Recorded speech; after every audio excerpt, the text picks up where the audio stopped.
In today's video, I'm going to go through the major differences between a single unit franchisee and a multi-unit operator.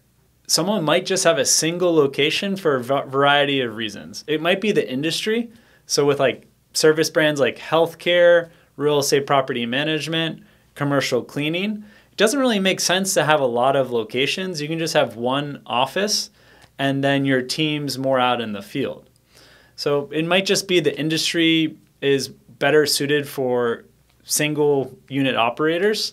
Another reason, looking at food and beverage, it could just be for lifestyle reasons where there's a sticky point between one location and 5 locations, where if you have 2, 3, it's generally the owner that's working a lot and going between the different restaurants, as there might not be enough margin for an area manager. However, once you get to that 5th location, there's enough margin for an area manager.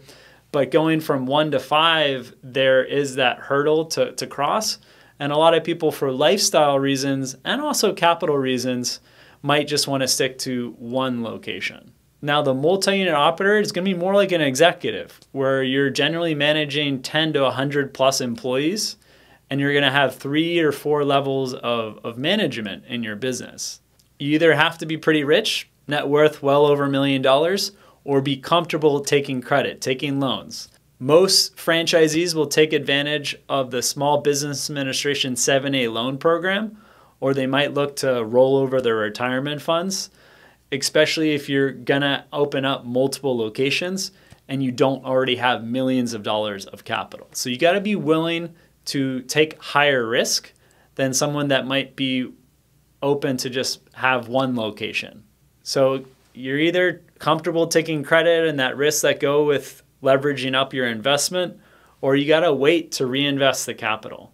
Now, there are some exceptions with low-cost businesses like a cell phone or technology repair business, where for $100,000 you can get up and operating, or some of these tutoring and education franchises.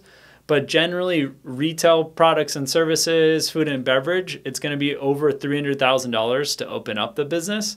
So you're going to have to wait to have the capital ready to invest, or be comfortable taking out that SBA loan or even rolling in some of your retirement savings.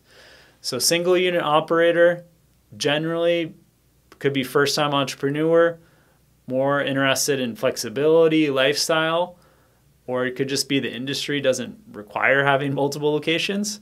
And the multi-unit operator is going to be more of an executive type that generally has experience already with managing a large team of employees.